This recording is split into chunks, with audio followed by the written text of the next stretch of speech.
আমাদের বাড়ি থেকে অল্প কিছুক্ষণেরই ওয়াকিং ডিস্টেন্সে এই শিব মন্দিরটি, আর প্রত্যেকবার জল ঢালতে এসে এই বিশাল লাইনের সম্মুখীন আমাদের হতে হয়। কিন্তু গল্প করতে করতে সেই সময় যে কখন পেরিয়ে যায় তা আমরা নিজেরাও টের পাই না। এই মন্দিরে তো সারা বছর পুজো হয়, সবসময় ভক্ত সমাগম হয়েই থাকে, কিন্তু শিবরাত্রির দিন বিশেষ করে সেখানে হাজার হাজার পুণ্যার্থীদের পদধূলি মেলে। মন্দিরটি খুব একটা পুরনো না হলেও এর পাশ ধরে যে বেলগাছ দুটো রয়েছে সেটা কিন্তু কয়েকশো বছর পুরনো। অনেকেই এখানে নন্দীকে পুজো করছে, আমরা ভেতর থেকে জল ঢেলে এসে তারপর করব। আর এই জায়গাটায় হয়তো যজ্ঞ করা হয়েছিল।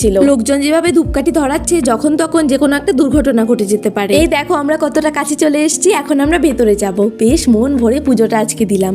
একটু ভিড় ছিল তবুও ম্যানেজ করে নিয়েছি, আর ওখানে না বেশিক্ষণ দাঁড়াতেও দিচ্ছিল না, এভাবে হুড়মুড়ি করে যতটা দেওয়া যায় ততটাই দিয়েছি। তারপর বাইরে এসে এই বেলগাছের তলায় অনেকে ফুলচন্দন দিচ্ছিল, তো আমিও একটু দিয়ে নিলাম। ও হ্যাঁ, তোমাদের তো বলাই হয়নি, জানো তো মন্দিরে একটা কাঠে শিব ঠাকুরের মূর্তি বানানো হয়েছে, এত সুন্দর। কাল রাতে এটাকে উদ্বোধন করিয়ে সমস্ত জায়গায় প্রদর্শনী করানো হয়েছিল।